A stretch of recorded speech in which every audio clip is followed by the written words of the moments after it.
morning. It's Tuesday, December 30th, 2014. This is your morning edition on I-24 News. Coming up later today, the Palestinians risk a U.S. veto, submitting a final draft of a resolution calling for the end of Israeli occupation to the UN Security Council. Failing to agree on a president, the Greek parliament calls for snap elections as its Coast Guard completes a massive sea rescue of survivors from a burning ferry. And later on the show, we find out who were the big winners and losers this year at the box office.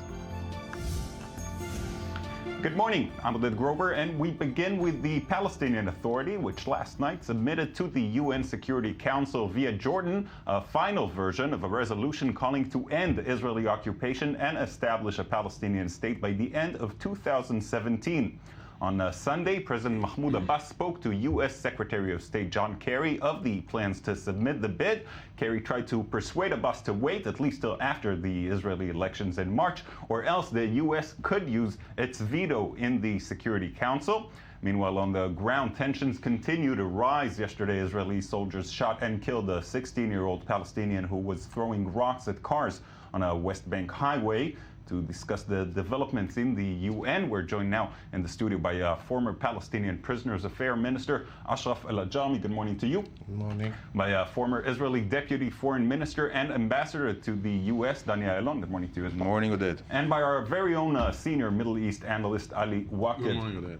Hi, Ali. Let's begin with you. What can you tell us that's the latest news from the Palestinians? Well, I can tell you, Oded, that no one can anticipate what would be, at the end of this day, the step that the Palestinian will take, whether they will insist on submitting this initiative to the vote of the Security Council. But I must admit, many of our sources, many experts of the Palestinian Authority, even members of the Palestinian Authority, of the Executive Committee of the PLO, Central Committee of Fatah, were surprised by the fact that the Palestinian Authority decided at the end of the day last week to present the initiative to the Security Council, unlike the estimations that said that the Palestinian Authority will try to wait until the change of the members of the Security Council, which will start in 2 days, or even until the end of the elections in Israel. The Palestinian Authority surprised all these estimations, and I cannot bet what they are going to do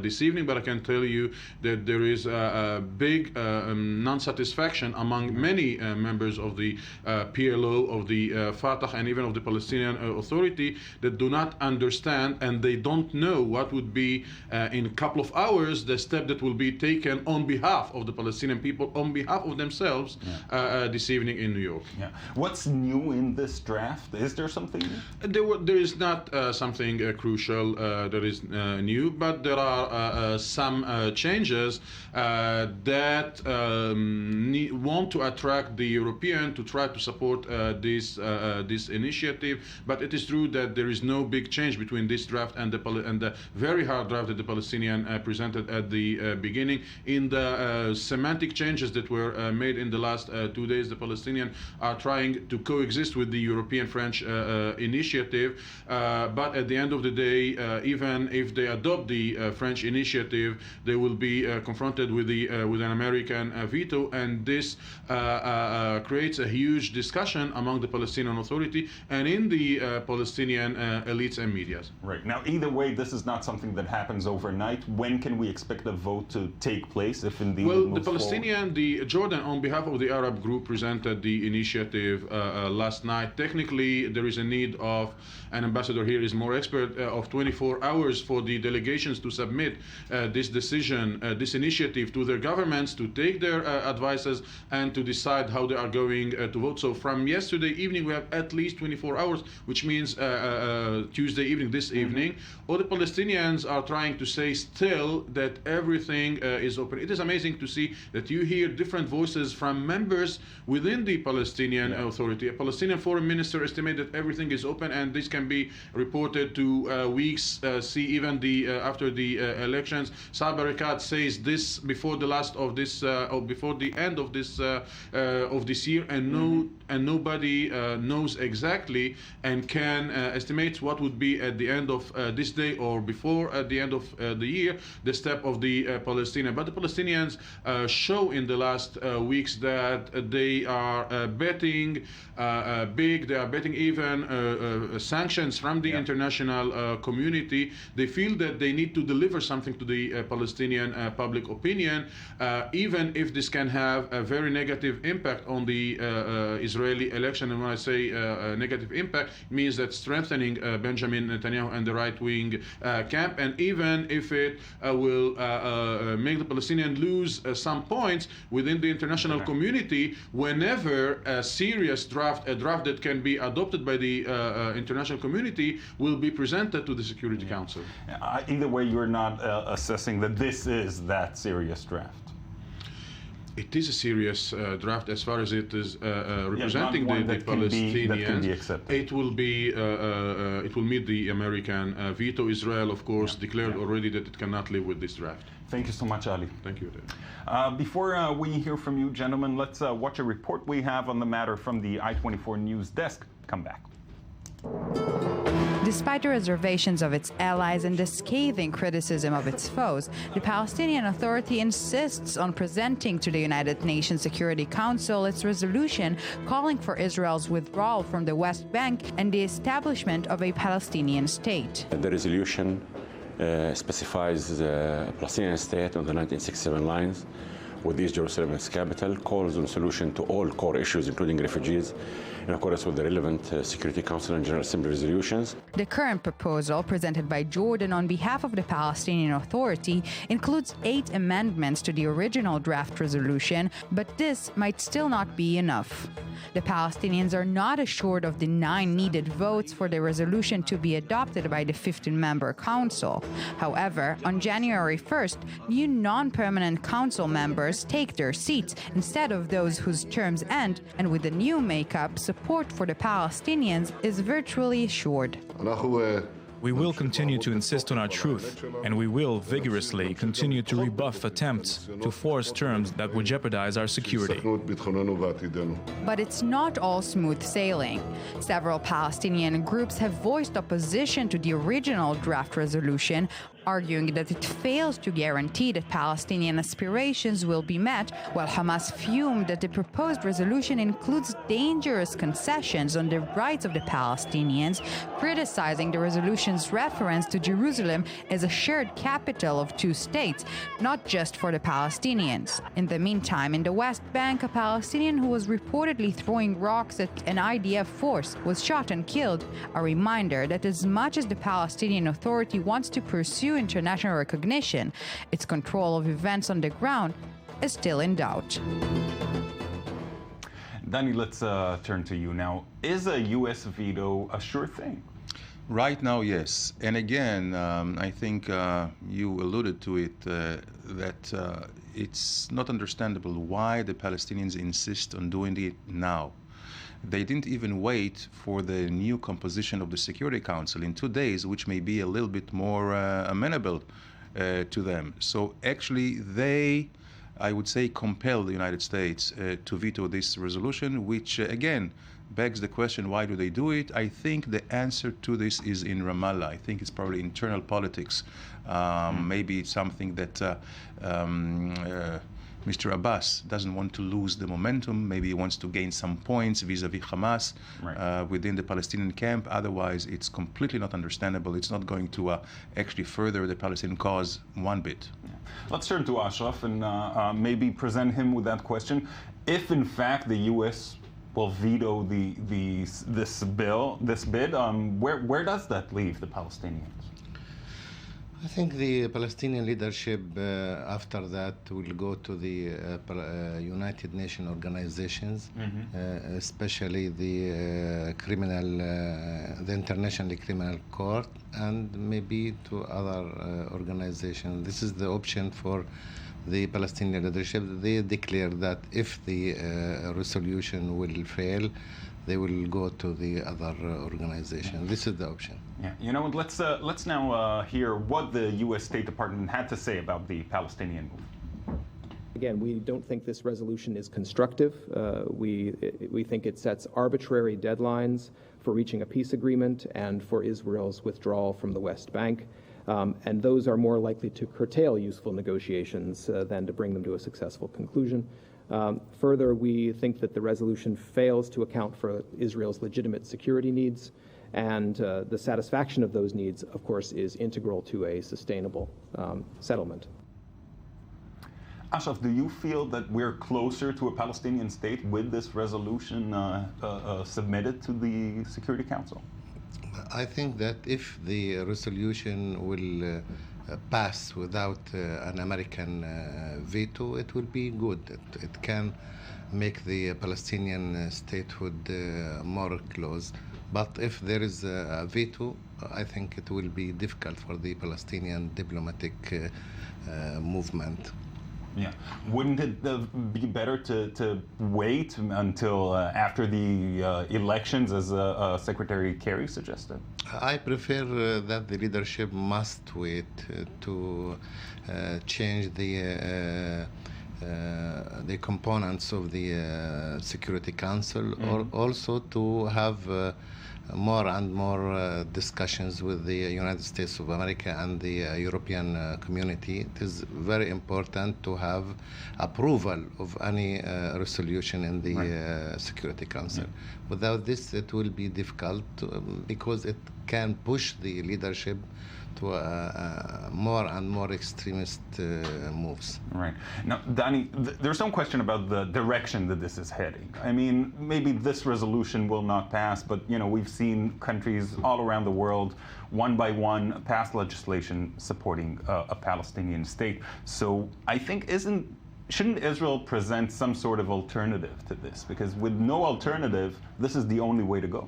No, absolutely. I have always maintained, and I said it publicly here in Israel, that you cannot just say no, no. You also have to say what yes, and or yes, but. Without any initiative, then you cannot really win, not in the battlefield, and not in the political battlefield. Absolutely, Israel needs to initiate and to have some kind of a program. Absolutely. Hopefully, after the elections, no matter who will be in the government, we may pursue this way. But I think the Palestinians make a big mistake by going unilaterally, because they may get some scores in the PR, but it will not further a Palestinian state one bit, because Palestinian state can be a result only of direct negotiations, no preconditions. It will be negotiations here in Jerusalem and in Ramallah, not any kind of resolutions in The Hague or Brussels, not even in New York. Yeah. What are the chances, as far as you can tell, of going back to the negotiations table? Well, at this point, of course, nothing will move ahead until we know the elections results here. Right. And then I believe there will be a resumption of a political process. I think there will be a lot of pressure. If it's a right-wing government, there's going to be an enormous international pressure to move ahead. If it's a left-wing, of course, they will do it on their own initiative. But are we assured of success? I'm not sure. You know, we have had so many advances, you know, and we had, I think, as the Palestinians are concerned, they had the dream team, you know, with Olmert as prime minister, before that with Barak, with offers which were far-reaching, which they rejected. So nobody can foresee what will happen next. Ashraf, where do you think this is going following the elections in Israel? Can we sit down and talk this over? I think that this resolution, if it will pass, it is not an alternative of the negotiations. It can push the negotiations. It can make some kind of reference to this negotiation. This is what the Palestinian leadership wants. They want a new negotiation. I don't know, presenting deadlines isn't really a method that seems to have been working so far. They are speaking about 2017. This is a long time. It's a long time on one hand. On the other, I'm not so sure it's a realistic timetable to really end the occupation and establish a state. But the problem that we start a negotiation with the Israeli side before more than 20 years. And we are all the time negotiating about the same core issues. So it is the time to start a new kind of negotiation based on the some kind of references or guidelines that are accepted by the international community. This is what the leadership wants from this resolution. Yeah, there's no doubt the international community is generally in support of the move. We'll just have to wait and see if it happens now. Thank you both, gentlemen. Thank you. We move now to the continuing search for the Air Asia plane that disappeared en route from Indonesia to Singapore on Sunday. Indonesian recently elected President Joko Widodo vowed yesterday to do everything possible to find the plane, which carried 162 people. Search efforts continued this morning after breaking for several hours overnight. Singapore, Malaysia, Australia, and now the U.S. have all deployed ships and aircrafts to aid the search. Early this morning, reports came out that items resembling a cabin door and emergency slide were detected in the search area. The incident, of course, comes at the end of a disastrous year in aviation, with more than 1,000 people believed to be dead. Before we break this story down, let's watch this report from the I24 News desk. If the target is on land, it's easier than if it's an underwater location, because our evaluation of the coordinates that we received suggested it is underwater, so our presumption now is that the aircraft is under the sea. It can be expanded based on evaluation. This grim estimate from Indonesian officials on Monday appears to end hopes that the passengers of AirAsia flight QZ8501 may still be found alive.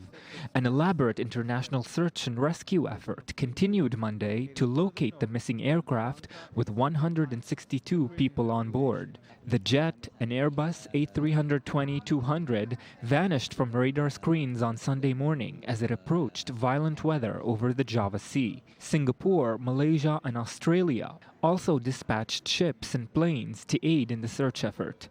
But in yet another negative turn for the families of those on board, the search was suspended due to rain and poor visibility.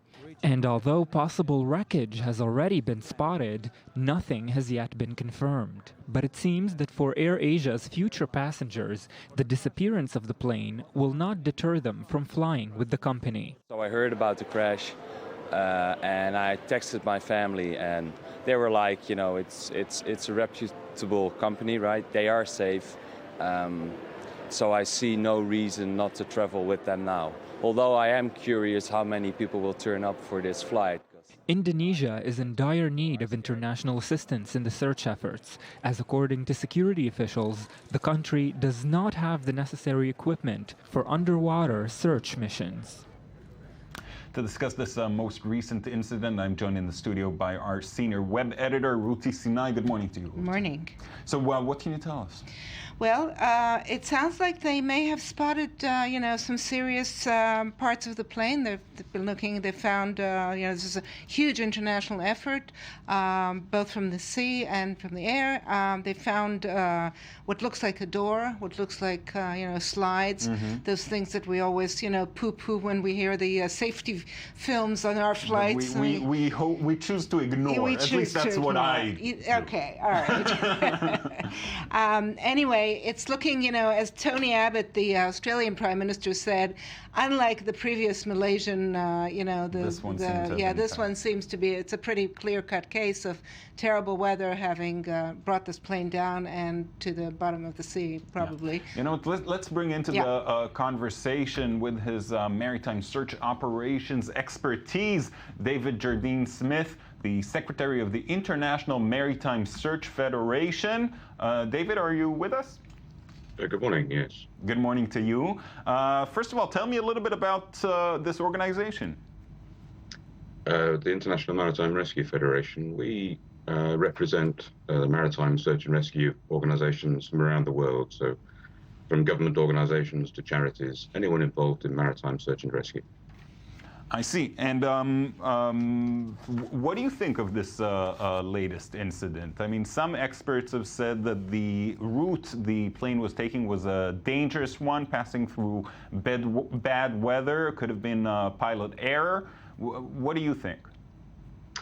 Well, I'm sorry, I'm not competent really to comment on the route the aircraft took or that sort of issue. We're a rescue representative organisation, and it's the search and rescue effort that we may be able to help you with in terms of comment. Okay. Well, what we've discovered, what the news that came out this morning of finding this cabin door and this emergency slide, that definitely signals that the plane has crashed in the area. That's not something that would pop up for no reason. That's true. Once we have confirmation that these items are indeed from the missing aircraft, that does, of course, to a certain extent, resolve the issue from a rescue perspective. As we've been hearing, the search area has been very, very large indeed. It always is in these circumstances for an aircraft which has vanished from the radar. It can fly a significant distance before reaching the surface. The search area. What are the odds of actually finding the plane itself? Are they going to? Are they able at all to go down in this sort of area and find the wreckage? The possibility is there, yes. It depends on the depth of water. It depends on what has actually happened to the aircraft and whether it is in any sense in a complete condition. If we're hearing of items of wreckage, then it sounds very sadly as if the aircraft has broken up on impact, and it will be finding pieces of floating wreckage on the surface that will enable them to, so far as possible, piece together what's happened. What they'll be looking for, of course, in the longer term, and I understand this is where the international search effort will assist, is the flight data recorder, which will be the primary piece of evidence for what has happened to the aircraft and how it came to come down in this way. Right, and that's supposed to send out some sort of beacon, right? So it's easier to find? That's true. It will transmit for a while, provided it's not been damaged, but it is a very robust piece of equipment. The idea, of course, is that it will withstand a crash. It sends out a transmission. But as far as we know, so far, no signal has come up. None has been reported, but units are moving into the area, as I understand it, that will enable a signal to be detected.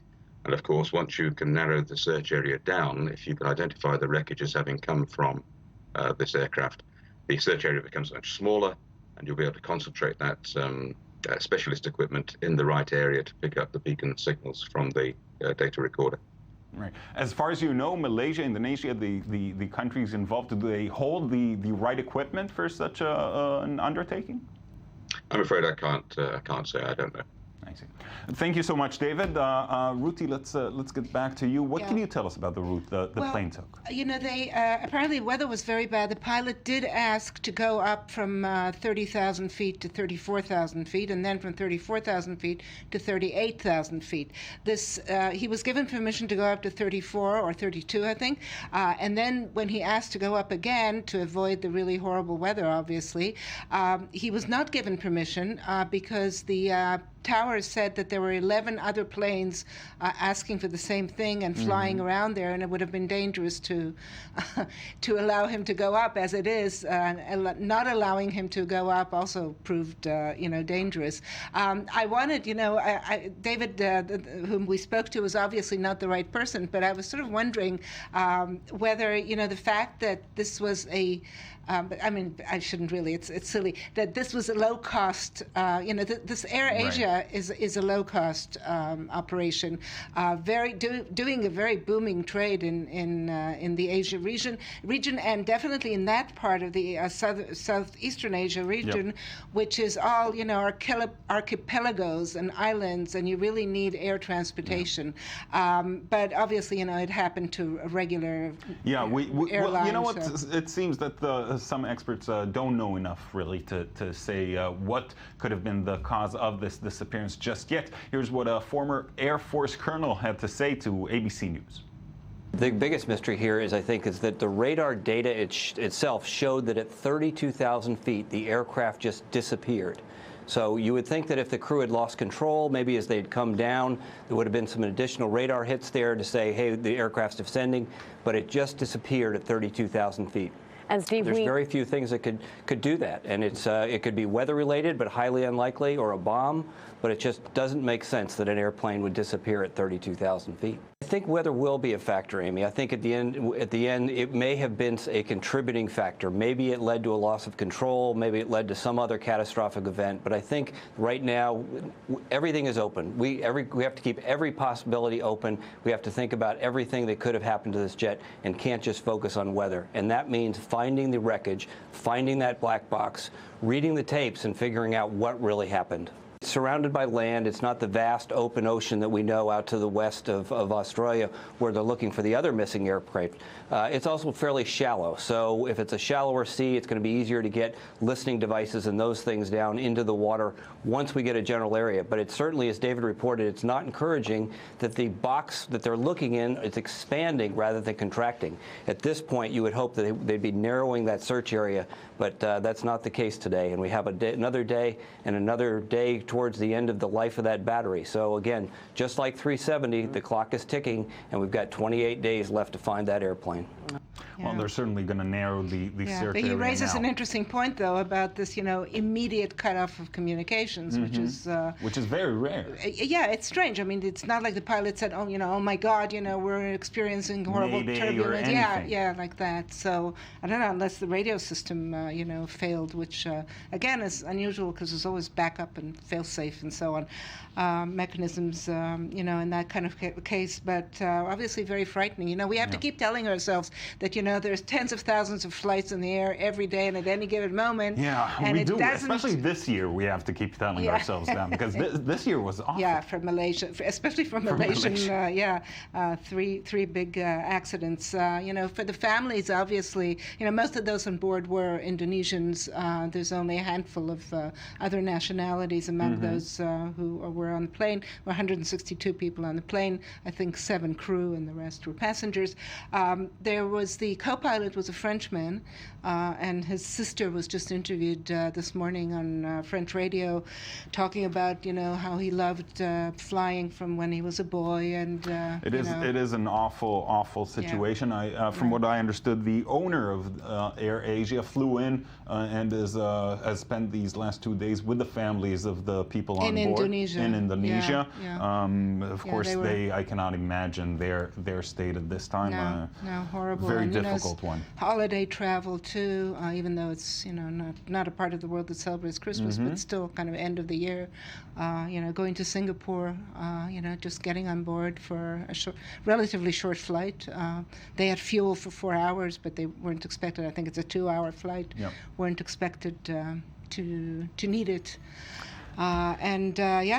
Heartbreaking scenes. No question people, about it. Let's hope it's the last we see for a while. Thank you so much, Oti. Still coming up, Greece goes to snap elections as it completes evacuation of a ferry burning at sea. But first, let's hear some more of this morning's headlines.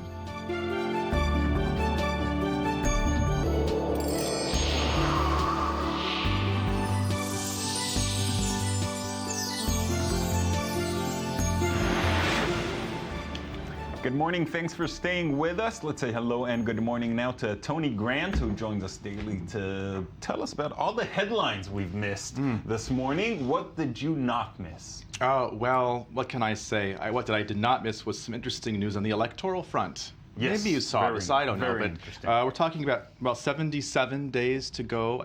Not that anyone's counting until elections in Israel, March 17th. Headline from Haaretz was late yesterday saying that the current tourism minister in Israel, Uzi Landau, announces he will not be seeking re-election. Now, he is actually of the Yisrael Beitenu party, which is the one that is under corruption investigations, affiliated, of course, with Foreign Minister Avigdor Lieberman.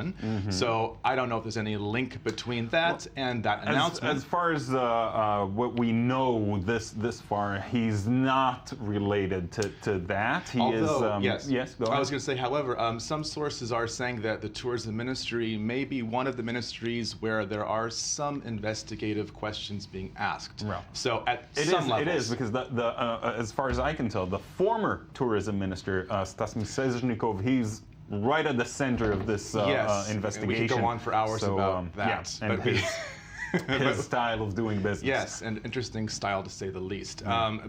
Speaking as far as I can tell, with Uzi Landau, I'm not sure that he was in the plans for the party for the next election. Right. So I think it was a mutual understanding there. That does appear to be the case. Yeah. Not that there's any shortage of controversial issues in Israel. If we look at this next Israeli headline, Israel's state comptroller Yosef Shapira has issued a report yesterday saying that basically slams Israel's readiness of the reserves and the home front, so to speak. This is basically saying that, according to his report, the bulk of Israel's ground troops, its reserves, are actually undertrained to the point that they may not be able to fulfill eventual wartime missions. And he cites a budget shortfall, which of course is also cited in this report by Defense Minister Moshe Ya'alon. So this is not the most comforting kind of headline to a lot of people that follow, of course, Israeli military affairs. Especially after this summer when we were very close to sending ground forces into Gaza. Absolutely, right. The report notes that after the Yom Kippur War, that 28.7% of Israel's GDP was devoted to the military budget, of course, a huge amount. 2012, it's down to 6.7% of GDP, which is still a big number relative to what it is in many countries. But the disparity there is something that could actually play into electoral politics, we might find in the next few weeks. Again, not very long ago, just a few years ago, after the Second Lebanon War, the army went through quite the revolution trying to get ground troops ready for the next war, because we heard similar voices after that war. It appears that there's a short-term memory in the army. Yes. What else do you have? Well, so speaking also, you mentioned the Second Lebanon War. Daily Star Beirut paper up in Lebanon reports on a report that was actually from Israel's Channel 2 on Sunday, saying that Israel is building a defensive sea barrier along its maritime border with Lebanon, which references Nakura, which is the Lebanese town there in question. This is something that actually is not really unprecedented. There is kind of a defensive sea barrier of some kind or other in the southern part of Israel along the maritime border with Gaza. So what sort of barrier is it, do you know? What does it hold? I mean, I don't know. I wouldn't want to be a fish down there. But basically, this is supposed to be deterring potential attacks, boat, submersible devices that Hezbollah could potentially try to use at some point to infiltrate that territorial demarcation. A lot of the specifics aren't there, but the fact that it was picked up by the Lebanese press after being reported in the Israeli press is surprisingly open, you might say, on one level. So, again, tying into defense budgets as well. That issue is not cheap. Speaking of military affairs, the New York Times has an interesting article regarding ISIS and the psychological element. According to this headline, in the battle to defang ISIS, a descriptive verb there, the U.S. targets its psychology. And there's a picture there of Major General Michael Nagata, who's the commander of the American Special Ops Forces in the Middle East. And according to the article, he sought to build a sort of a brain trust over the summer, including the likes of business professors, to try to examine things like the Islamic State's marketing and branding strategy to attempt to pull the teeth out of this vicious viper, to much limited success up to the present time, we might add. But basically, I don't want to say it sounds like the Pentagon is grasping at straws, but this guy, the Nagata, has said that, and I'm quoting, "We do not understand the movement, and until we do, we're not going to defeat it." So on one level, it's a great thing that they're looking at all these avenues, but it is great. And disconcerting too. I must say that the Islamic State is doing a spectacular job on the branding aspect. Exactly, which is something that no organization has done before.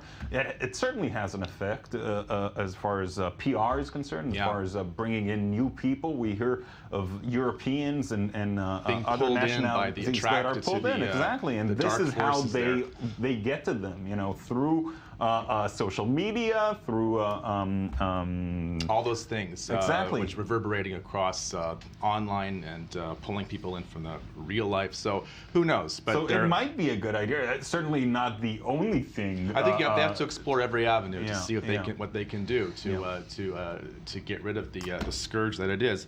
Also over in Washington, D.C., this headline from The Hill saying Obama says never say never on Iran embassy. And of course, United States did have an embassy in Iran. Of course, 1980 it was closed following the Iran hostage crisis. But he said something very interesting, Obama, in an interview released yesterday, saying that Iran has legitimate defense concerns, but those have to be separated out from the adventurism, the supportive organizations like Hezbollah, and the threats they've directed against Israel. Yeah. It's not often coming out very strenuously against sort of Iran's, well, it's just, as he puts it, adventurism, which is, I think, a very understated way of saying they're state sponsor of terror on many levels. But again, with the rapprochement with Cuba, never say never. Pardon? But still, never say never. Never say never. So who knows? Maybe one day this current apparent rapprochement with Iran will lead to other doors being opened. He's not ruling it out. He's always optimistic.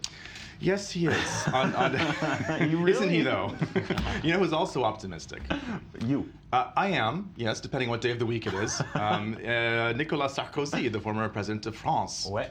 Yes, oui. Le Monde reports that he wants to effect a quick change of the name of the political party of which he is the head, which is currently the UMP, or Union for a Popular Movement. He wants this to be done before French departmental elections in March 2015. So what does he want to? What does he want to change the name to?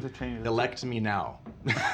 Are you serious? No. I think, though, that he actually is trying to embark on a quick path of rebranding because he wants his ISIS. He's going to go for the name. He's going to call ISIS. Yeah. I think that'd be one man to kind of kick them in the butt, so to speak, as someone like Sarkozy. But he wants to maybe rebrand to give himself an extra push as he embarks on a new presidential electoral course himself. Tongues are wagging thusly in France. All right. So interesting stuff there. One more? South China Morning Post reports in China, around Beijing, Chinese police have busted a breastfeeding prostitution ring. Yes. I'm sorry. Yes, apparently there were some websites in China that were advertising breastfeeding for adults. I must say, I feel really bad that Yael isn't here right now. Well, it's always good to have the feminine perspective on these things. It's another career opportunity for her. On some level, in a parallel universe where they may or may not speak Chinese, but anti-corruption efforts are full pace in China. This is just yet one more example of how they are cracking down on nefarious practices. You're processing this. Okay, no, I am. I still am. It's a lot to process in a headline. It's a lot to take in. Yes. We'll analyze that in the next segment. Perhaps. Now to Greece, where headlines this morning were split between two major news stories. The first is the conclusion of the two-day rescue operation to retrieve passengers and a crew from a burning ferry drifting in rough seas between Greece and Italy. Tragedy that has claimed the lives of 10 people so far. The second topic is the repeated failure of the Greek parliament to elect a new president, a move that now has flung the country into snap elections. To further discuss this, we're joined in the studio by I-24 News correspondent Danny Swibel. Good morning to you, Danny. Thanks for being here. Happy to be here. Let's start by watching a report on the ferry rescue operation. Take it from there. Italian, Albanian and Greek forces completed the rescue efforts Monday and evacuated the 478 passengers from the streaking ferry Norman Atlantic that caught fire Sunday while sailing between Italy and Albania. According to the Greek Coast Guard, 8 people died on the ferry after 3 more bodies were recovered during the rescue operation Monday. All remaining passengers were successfully taken off the ship. Yesterday's tragedy, which unfortunately had victims, has caused great anguish to everyone. I express my condolences and my support to every family that suffered. The ferry was on its way from Patras, Greece to Ancona, Italy. Soon after it departed, a fire broke out on a car deck and blazed all night and the following day.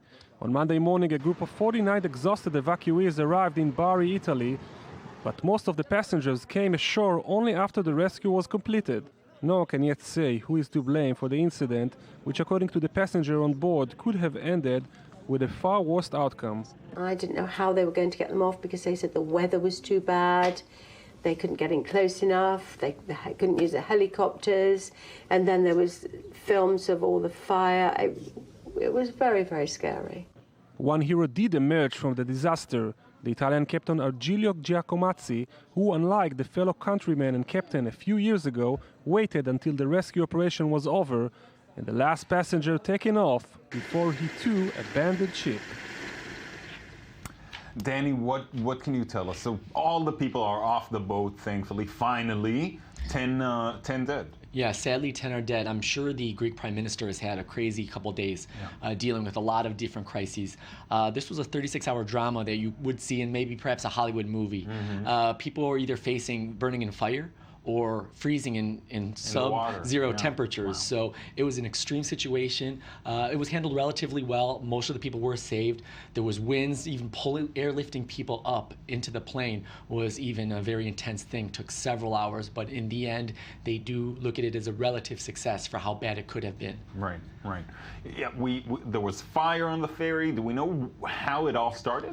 Well, the thing is, there was definitely a lot of cars. So a lot of cars were aboard the ship. This was a car vessel. So there's a chance that some of the fuel lining, there could have been leaks. There's a series of things they are still looking into. And the Greek Prime Minister definitely will have to look for answers. In addition to the other things he's dealing with, this is something that the rescue teams will investigate. And the Greek the society will definitely demand to know why this happened.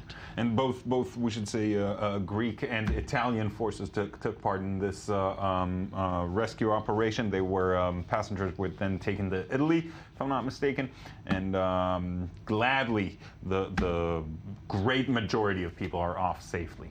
All right, let's move on to the political front. Here's a report now by Ayman Siksek on the matter. Θα πάω στον πρόεδρο της Δημοκρατίας. Tomorrow I will ask, as the Constitution dictates, for the dissolution of the Parliament and call elections on January 25th. Greece does not have time to lose. This announcement Monday by the Greek Prime Minister Antonis Samaras marked that the Greek Parliament failed for a third time to elect a president, forcing early elections in the coming weeks. The Greek Parliament will now have to be dissolved in the next 10 days, much to the dismay of the Greek public. I do not want elections. It is not the right time. The economy cannot take it right now. The premier had appealed to lawmakers to back government candidate Stavros Dimas in his run for presidency, but refused to offer concessions, a move which analysts say will only strengthen the candidate from the radical leftists party in Greece, which wants to tear up Greece's bailout agreement with the EU. Today, the government, which plundered society for 2 years, is history. With the will of the people, in a few days, austerity bailouts will also be history. The future has already begun. Greek stocks plunged 11% after the vote, but Greece's economy faces an even bigger threat, as the disbanding of the parliament will likely stall the country's plans of another bailout. Greek media reported that the expected snap poll could be held as early as February 1st, until which date Greece will remain a country without a president and an obscure financial future. It's never boring in Greece, is it? Well, again, this Greek Prime Minister, he is having a rough couple of days. He has to adjust from this very quickly. He was short of the 180 votes needed, and the Constitution dictates that if the president cannot be elected, the country must go to polls. And to go to polls against the Syriza party, which is the extreme left party, is a very big problem because they're actually ahead in the polls. Now, the one good thing perhaps for Greek citizens is that neither parties are powerful enough to work alone and to get elected, so they will have to form a coalition. But right now, with the left parties threatening to cancel these different bailout options and the austerity measures, is really upsetting to many people in Western Europe. So there's a lot of huge ramifications which what can go down later this month. Destabilizing the business climate. That's correct. We'll keep following and see what happens. Thanks so much, Danny. Still to come on the show, we'll take a look at this year's major box office hits and flops. But first, let's hear some more of this morning's headlines.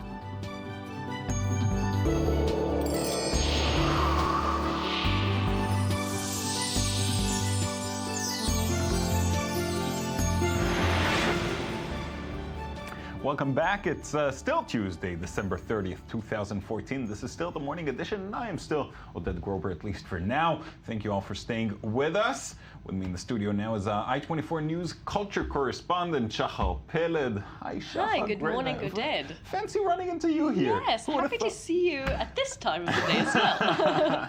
And you're bringing us a wrap-up of this year's... Don't you just love wrap-ups? You know, it's that time of the year. The end of the year is wonderful. A cinema recap. Yeah. So we begin with the most interesting event that happened to cinema this year, and some might say in over a decade. Yeah. And we're talking, of course, boundaries of cinema. Absolutely. The scandal of the year. Of course, we're talking about something that thankfully and hopefully this week ended a month-long saga. We're talking, of course, about The Interview. Let's see how hopefully it ended happily this week. Here it is. We got The Interview! The impressive online success of The Interview, surpassing $15 million in online sales, has made some wonder. Is Sony making the most of a limited situation, or was it all a publicity act? Completely sold out for The Interview. All shows today are sold out. This is like one of the hot topics on the internet recently, and we really wanted to come and see what all the fuss is about.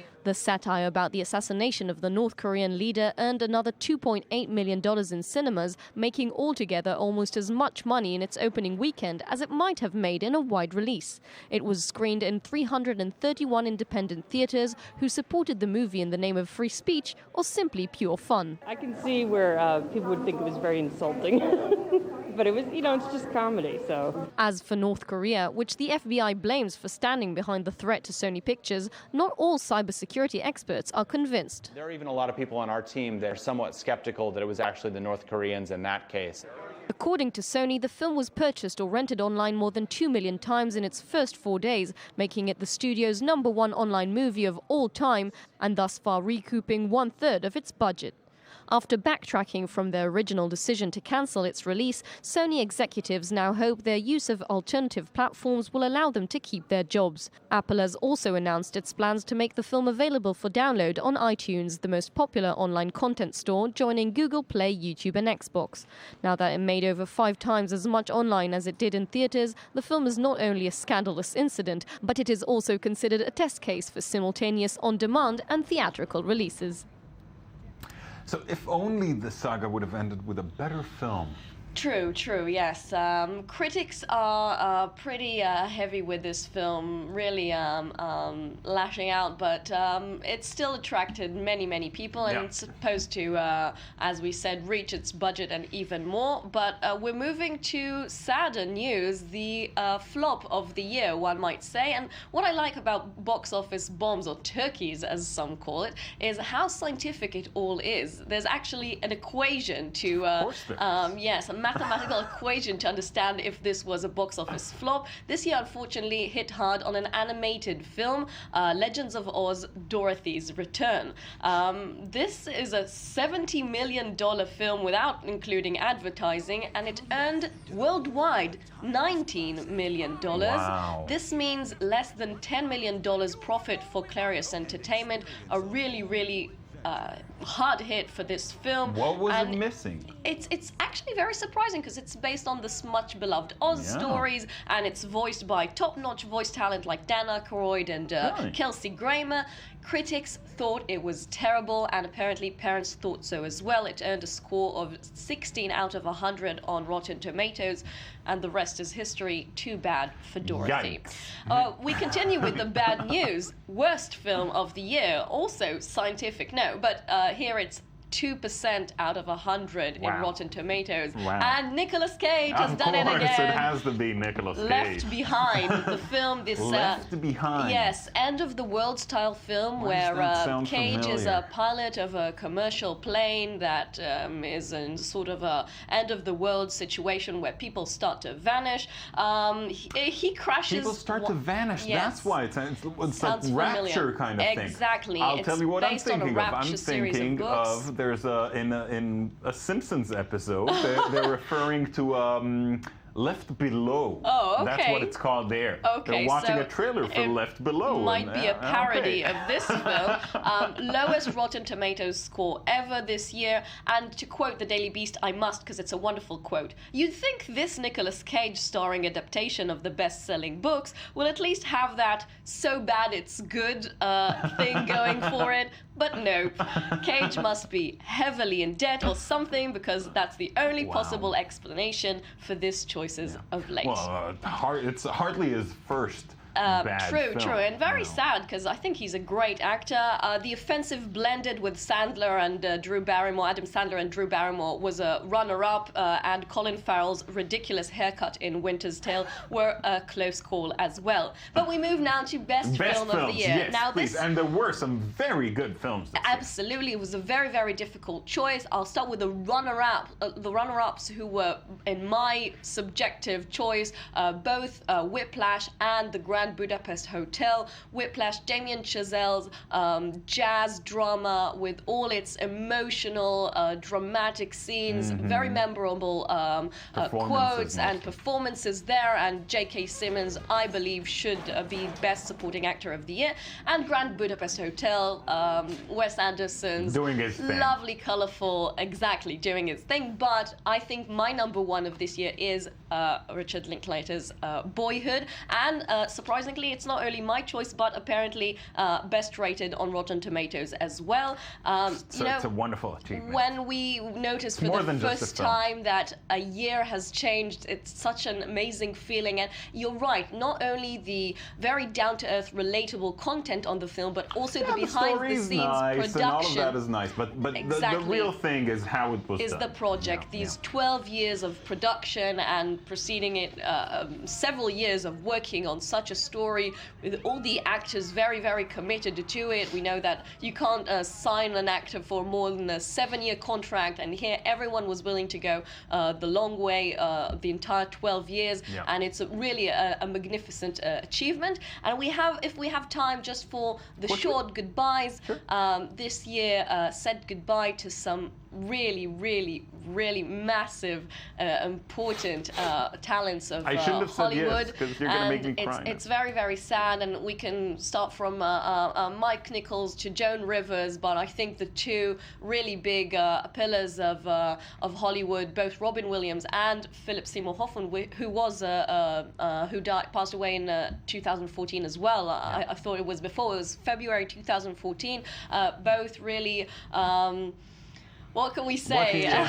There are no words that can describe their range of drama to comedy. I think it's a great loss, and the fact that both passed away at such young ages, I truly believe and under we such could tragic circumstances. Exactly, and I think the cinema world, TV world, stage world could have enjoyed so many years of their talent, and I think both were such a shock to the industry that probably this year's Oscar Academy Awards will be filled and focused with these tributes. Well, we still have a few films coming out with their faces. Absolutely, in this, so still next something year. to look forward to. So we'll have still a little bit of them in this upcoming year. I'm sorry to end in such a sad note. Yeah, Yes, absolutely. That's okay. The responsibility now goes to Tony to lighten things up. To lighten the mood. I'll try. You're here for, of course, our web review. This crazy web review you bring us every morning. You know, it's not me that's crazy; it's the material. I mean, there's a lot of crazy out there in the world to work with. There is. I mean, I'm talking about werewolves, for example.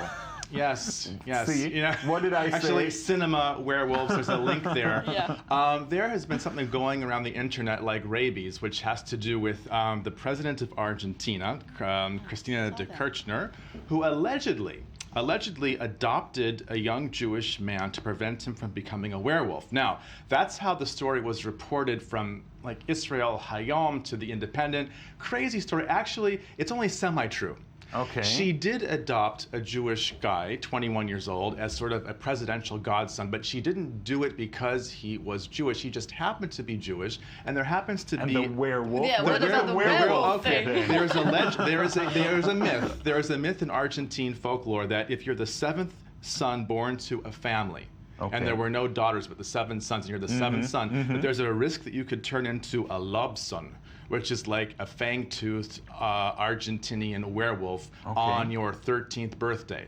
And if that happens and you haven't got the protection of someone on your side, werewolves do bad things and usually get shot in the woods by, hunters, all that sort of thing. Right. So people step in to do adoptions. Symbolic. So this time around, this 21-year-old Yair Tawil, a rabbi's son, is the seventh son? Is the seventh son, and the president of Argentina stepped in. Just happened to be during Hanukkah. Yeah, just these 8 years too late. Well, but better late than never, right? And so now he's going to be a great yeshiva student or director, but he's not going to become a werewolf, and the internet can heave a sigh of relief. That is one of the weirdest stories. I know. This is how bizarre. crazy rumors get started. I mean, it was such a people weren't even fact-checking it. Do we know how it started? Have you been to Argentina? I mean, this is the continent of magic realism, and this is active imaginations are par for the course there. Well, and in any way, risk averted. Yes, a nice holiday story. It's not going to get shot in the woods. Great place to not be a werewolf. That's great. Want to just mention briefly, one way to get to Argentina if you're not in a boat is by plane. Yeah. And the New Yorker has a great timely holiday story about why airlines increasingly seem to want to make people suffer. I have to say that with the timing for this story is also a little problematic. Yes, aviation Why do they want to make? Well, we're talking divorce it from sort of first-tier headlines from the moment. A lot of people are hitting the air highways, if you will, because of the holidays. And they're finding that even on airlines which are very popular for their roominess, such as JetBlue in the United States, it really feels like cattle class to the nth degree. And when you have something like that in the New Yorker getting kind of passed around online, maybe it will make airline execs take note. They talk about something called calculated misery, that leave it to the New Yorker to put that kind of spin on what's going on in the skies. But basically, the author is saying that basic service without fees is now being degraded in order to make people want to pay to actually escape it. Right. By paying a little bit more for 2 inches more. That sort of thing. Say thank you, they're staying alive. I mean, these days. Well, we could be thankful for the air that we breathe, and we should be. But this is something that's in the headlines actually a lot. I read of suggestions to put seatless flights now, where there's just things you can rest. Like Ryanair, I think. Yeah, was something like that. Yeah, actually, one airline, they're not naming it, is coming out with something called Economy Minus, which is actually, and I kid you not, this is crazy stuff. I actually was recently cooped up aboard a Delta Airlines flight, and I felt like a sad cow. And all I could do to help myself think through this mess was to listen to Taylor Swift's 1989 album about 16 times. So I was not surprised. That's how bad you were doing. Yeah, because that actually helped you. It did. It helped me actually convert into a Swift fan. Because I couldn't understand what all the allure was about Taylor Swift. I'm being a Rihanna guy, as everybody knows.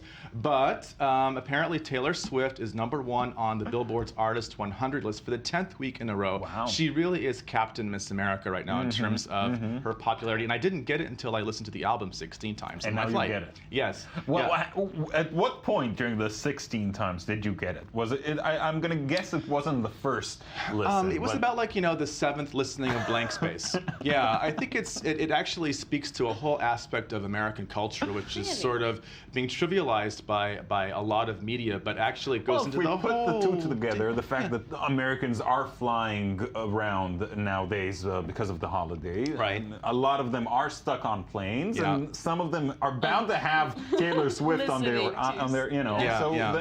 that explains her popularity. And she's much more popular for many reasons than, say, Christina Aguilera. Yeah. Who got into a flap at Disneyland recently, it's been reported. Yes. Apparently, she called Mickey Mouse an a-hole. Yes. That is just not done. It is not done, but she did it. She did it because she wanted to do a photo op with Mickey Mouse. And Mickey Mouse said, I've got some other photos to take before you. Can you wait just a little bit? And she pulled the Do You Know Who I Am act, which does not go down too well in the Magic Kingdom. I'm sorry, but does she know who Mickey Mouse is? Yes. So anyway, she was celebrating her 34th birthday. We wish her well. On a more cultural note, because I know you have a thing for culture, There is a flap going on in the UK over a new play called Truth, Lies, and Diana. And it is about Princess Diana. And apparently there is an aspect of this play which puts forward the not entirely new theory that Prince Harry's dad is actually former household cavalry officer James Hewitt, not Prince Charles. So the Sun paper there is saying, is kind of slamming this play for, let's just say, recirculating an old rumor, which, you know, might have some truth to it. I don't know. They're calling it, the play's authors calling this play a factional as opposed to fictional play, but keeping it interesting in the West End. Yeah, fans are having a hard time saying goodbye. Very sensitive. Yes, as always. Very sensitive, the Sun. Thank you so much, Thank Tony. you.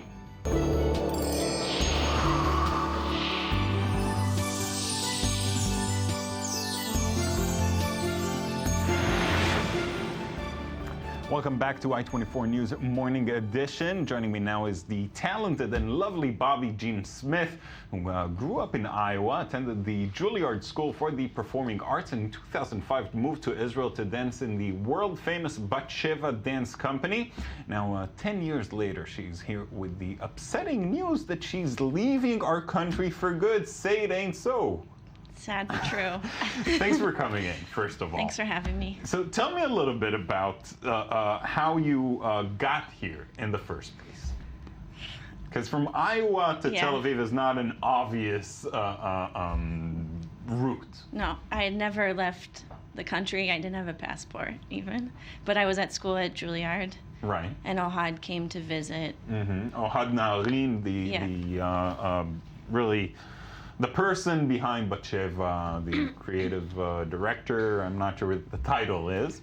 The electricity. Okay. He's the... Any title would work for him, I'm sure. And we were working on a piece of his, Tabula Rasa. Yeah. And it was my dream to dance for Batsheva. I had seen them in Lincoln Center and on videos. And what? And he saw you dance there. You worked with him, and he said, "Yeah." I asked to talk to him to say thank you so much for this experience, and I said, "I don't know where to start." And he's like, "I'll start for you.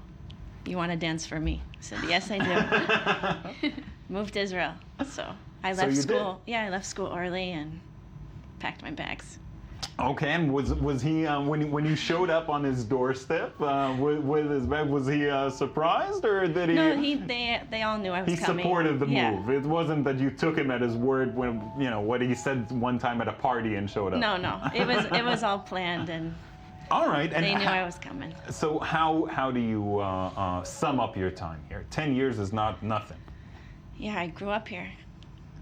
Everything changed. I learned a lot. Yeah.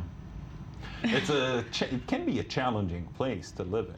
Yes, but it's more just magical. I see. 10 years ago, I'm doing quick math in my head. I guess you... 21. You moved here, and you were 21. Yeah. That's quite a baby. And you moved by yourself? Yeah, my dad brought me. Okay. Dropped me off. And went back. And not shortly after, I would guess that's the war, actually. The Second Lebanon War must have took place not long after. Yeah. And now we had something in Gaza. Does that have anything to do with you leaving? No. No. No. You can live with that. Yes. I mean, I can't live with that, but. All right. But, so why are you leaving? Maybe I can convince you to stay. You could probably, but a gut what are you feeling. Leaving for? A gut feeling that it's time to go, and where are you I have heading? to follow my heart. I'm gonna land in San Francisco. All right, not a bad place to land, no question about that. And do what? I'll be teaching at Gaga, the movement language of Ohad, at Stanford University. That's great. So you're taking something from here out to the world. Of course. Now, other than that, you also have a work that you put together outside of Batsheva, am I right? Yes. Tell me a little bit about it. It's titled Arrowed. It's an interview. It is an interview? All right. And it's a continuous dialogue that I'll be working on for the rest of my life. And it will grow and change as I grow and change.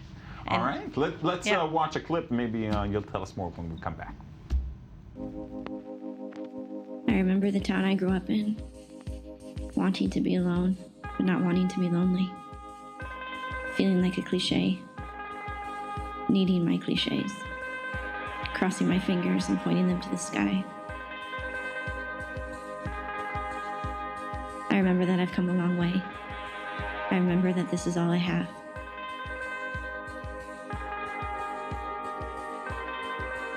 My heroes, my teachers, old phone numbers, 052-829-2427, 515-292-8647, 805-452-3137. I remember holding on to. I remember that I have my dad's eyes, unknown promises, that I'm brave, that I'm strong, and the fireworks.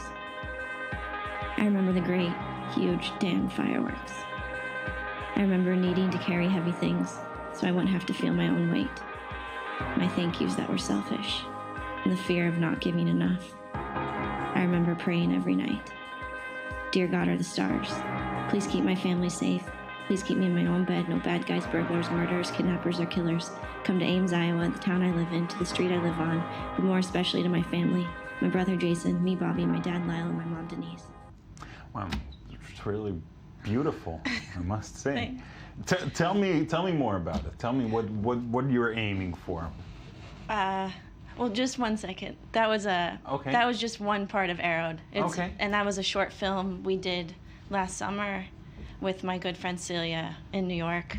She directed it, and so the result is lovely. Thank you. So what are you hoping to speak about with this piece? With Arrowed? A lot of things. Give me the highlights. I talk a lot about anchors and mirrors and leaving and the weight of leaving and the things we carry with us. Yeah. Well, we'll try not to hold you back here. Although I would like to hear, before we say goodbye forever. No, it's never good. It's never really goodbye. I'm kidding. What do you feel that is the biggest change or the most substantial change that you've gone through in these 10 years? How has Israeli society influenced you in a way that maybe surprised you, that maybe you weren't expecting? Wow, it's a big question. I think the largest thing that happened was meeting Ohad and his movement, and just learning how much pleasure you can get from effort, and I learned that from everyone. It's wonderful. Bobbi, Jean, thanks so much for coming in. Thank you. Have a safe trip, and come back again and visit us. Thanks. All right, let's turn now to the host of Focus here on I-24 News, Tal Heinrich, who every week brings a different country around the world to us. What are you? Where are we going to go this week? So this time we decided to put the focus on Pakistan in light of the atrocity that occurred in the school in Peshawar, in which 145 people were killed. But we just take the main headline and we bring different stories which go under the radar on our show on Focus. So the first person we interviewed, apparently there were back then 2,500 Pakistani Jews living in Pakistan. We discovered it. Not nothing. And yes, and after the the state of Israel was established in 1948, most of them, left the country due to demonstrations. So the majority came from Iraq, immigrated to Pakistan, then left either to India or to Israel. However, one Jew remained in Karachi. One Jew, the last Jew in Pakistan. And we as the Focus team, we located him and we have an interview with him. Let's hear. I don't disclose my religion to people around me. And but recently, since I started coming on Twitter, and then I put my picture also on Twitter, so by slowly, gradually, I felt more confident to more proclaim the religion of my mom, and plus the only religion which I have known since my childhood. So that is the Pakistani Jew. Yes, he has a very interesting story. His father is a secularist, however, Muslim. His mother was Jewish. She immigrated from Iraq. However, both parents, also Faisal himself, they're not registered in the country as Jewish. I mean, their ID doesn't contain the word Jew. But it's a very interesting interview. You should all watch it because he speaks about. What do you mean? It's the last Jew in Pakistan. You think we're going to miss that? Of course not. And then there's another very interesting story, which is not only located in Pakistan. It's about Homeland. Have you guys watched the 4th season of Showtime's Homeland? So I did, and yeah, Pakistan. Probably not a fan of this season. No. First of all, I think this is the best season ever of It's Homeland. great. Yeah. It's really good. It's like, the first season was good. Let's not forget how we were introduced to Homeland. No. But this season is doing a great job. I disagree. I think that it's gradually, getting better and better. Yeah. But so as you said, the Pakistan government is fury at the U.S., the Americans, over its portrayal of the country as a haven for Islamic terrorists. It's more than a haven for Islamic terrorists. It's like the Pakistani security organizations are like taking part. They're being accused in cooperation. No, we're not. No spoilers. But the Pakistani intelligence services, they're being accused as cooperating with Islamist militants, with terrorists, negotiating with them. And here's some official. It's all on TV. We should just. Yes, and here's some. The embassy spokesman told the New York Post, for example, it's a disservice not only to the security interests of the U.S. but also to the people of the U.S.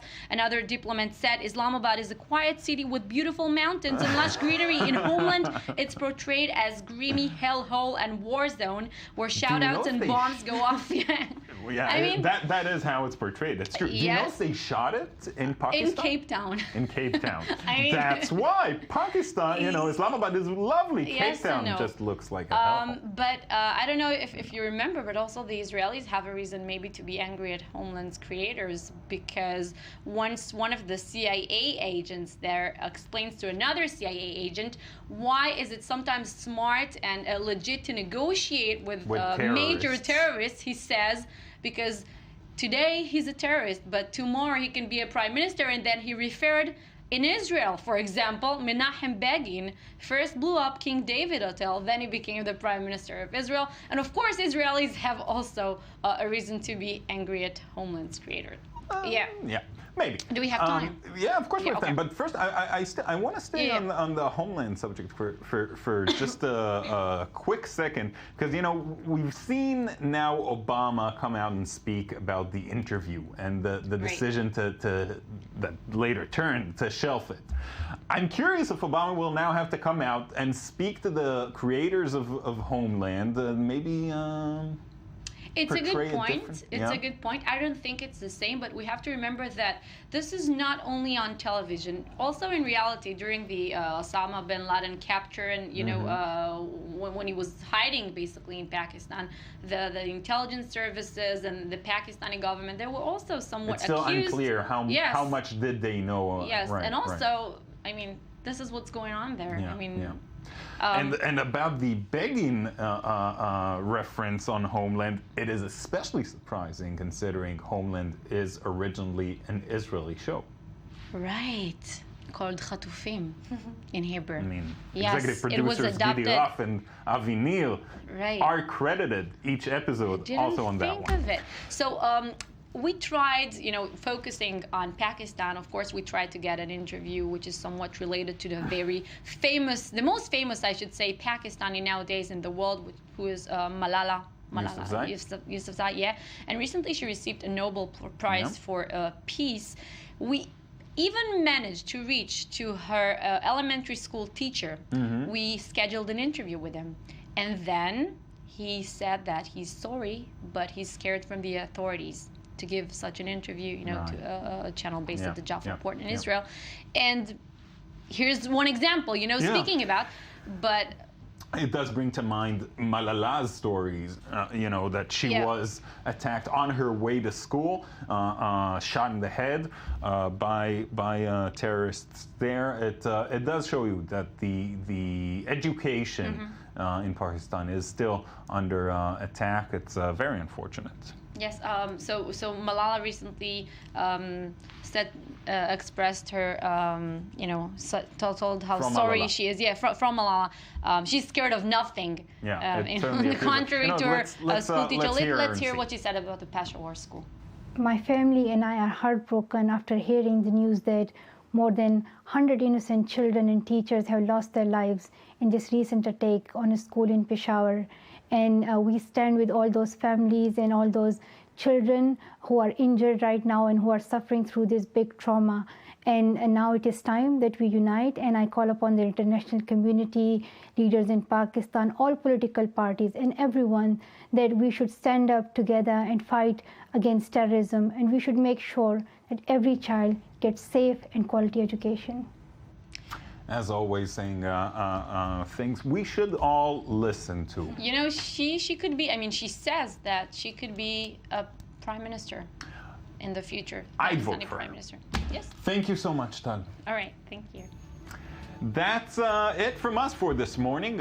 Visit us on the web, check out our Facebook page, follow us on Twitter, and please don't forget to join us again tomorrow morning to start your day, as you should, every day.